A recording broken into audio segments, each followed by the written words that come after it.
তো বন্ধুরা, ইলিশ ভাপার সাথে আরো বানিয়ে নিচ্ছি এরকম ভেন্ডির তরকারি। এর জন্য আমি এই উপকরণগুলো নিয়ে নিয়েছি। তো আদা, এই কাঁচা লঙ্কা দুটো আর একটু জিরে ধনে আমি এটা শিলপাটায় বেটে নিয়ে চলে এসেছি। আর কড়াটা গরম হয়ে গেছে, যে বসিয়ে দিয়েছি। এবার আমি কিছুটা পরিমাণ সর্ষের তেল দিয়ে দেবো। এটা আমি আগে ডিমের অমলেট ভেজেছি, এজন্য একটু পোড়া পোড়া হয়ে আছে। এগুলো সহজভাবে রান্না। তো এর মধ্যে দিয়ে দিলাম কিছুটা পরিমাণ পাঁচ ফোড়ন, শুকনো লঙ্কা আর এই তেজপাতা। তো আপনারা সকলেই করে থাকেন, তো আমি কিভাবে করি সেটাই শেয়ার করছি। এবার দিয়ে দেব পেঁয়াজ কুচি। একটা মিডিয়াম সাইজের কুচানো পেঁয়াজ আমি এখানে ব্যবহার করেছি।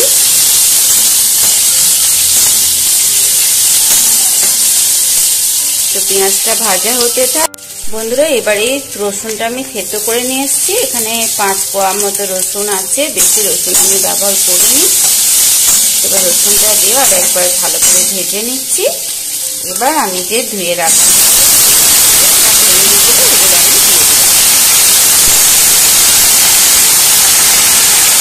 এভাবে নাড়াচাড়া করে নিচ্ছি।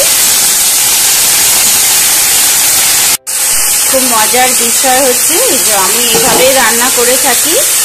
তো একটু চালাক আর একটুখানি পরিশ্রম করলে অনেক কিছু বাঁচানো যায়। এই দেখুন আমার ইলিশ ভাপা একদম রেডি হয়ে গেছে। এবার আমি কৌটোটা উঠিয়ে নেবো, ভাতও হয়ে গেছে।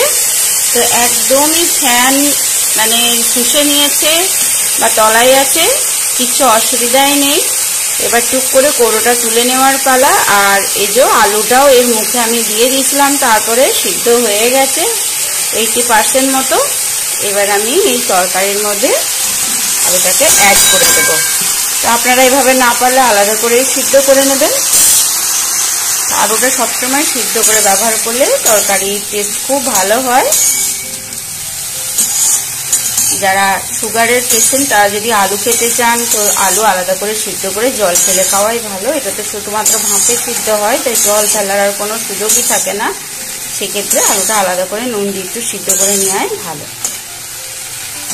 তো এবার আমি এর মধ্যে মিশিয়ে দেব নুন, আর তার সাথে দিয়ে দেব হলুদ। আরো ভালোভাবে নাড়াচাড়া করে নিচ্ছি।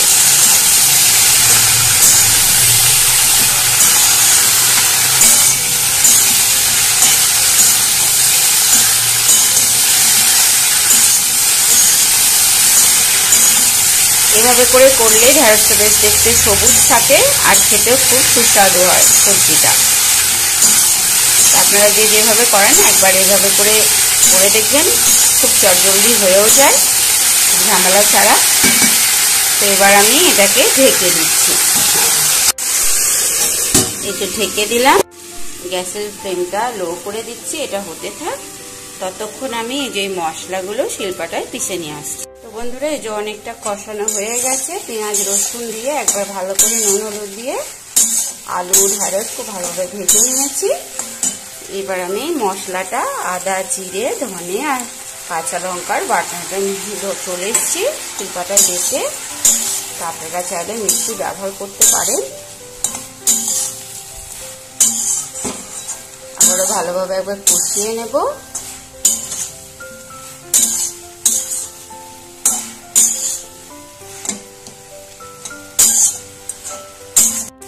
মশলার বাটি ধোয়া জলটুকু দিলাম।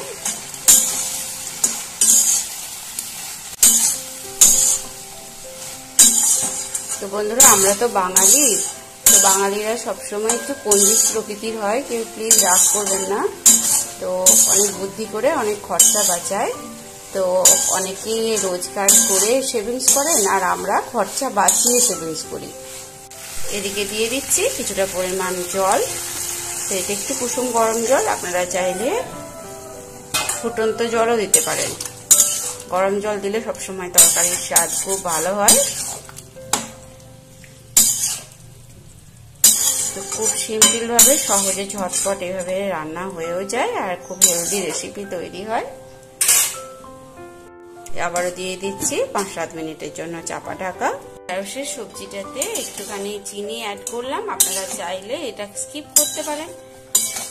তো আমি এটা দিয়ে থাকি খুব সামান্য পরিমাণ, 4 চামচে 1 চামচের 3 ভাগের 1 ভাগ আমি দিয়েছি। আর দিয়ে দেব 2টো চেরা কাঁচা লঙ্কা, একটু আলু আর শুকনো লঙ্কাটা ম্যাশ করে দেব চামচের সাহায্যে। আবারও ভালোভাবে মিশিয়ে দিচ্ছি।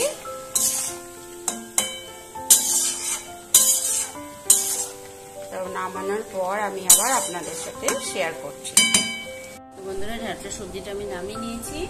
তো অনবদ্য লাগে খেতে, দেখতে খুব একটা ভালো হয়নি, যেহেতু আমি কোনো কালার লঙ্কা গুঁড়ি কিছু ইউজ করিনি এতে, কিন্তু সেটা খুব সুস্বাদু ও স্বাস্থ্যকর হয়। আর এই যে এইটুকুই আমাদের আজকের মেনু। তো সবার খাওয়া হয়ে গেছে, এবার শেষে আমি বসে পড়েছি, পরিবেশন করে নিয়েছি ইলিশ মাছের ভাপা দিয়ে ভাত। তো ভাত, তার সঙ্গে ঢ্যাঁড়সের একটা সবজি, একটুখানি বেসন করানো। কেমন লাগলো বন্ধুরা? তবে আজ এই পর্যন্ত। সবাই খুব ভালো থাকবেন, সুস্থ থাকবেন। আবার দেখা হচ্ছে পরের ভিডিওতে। ধন্যবাদ।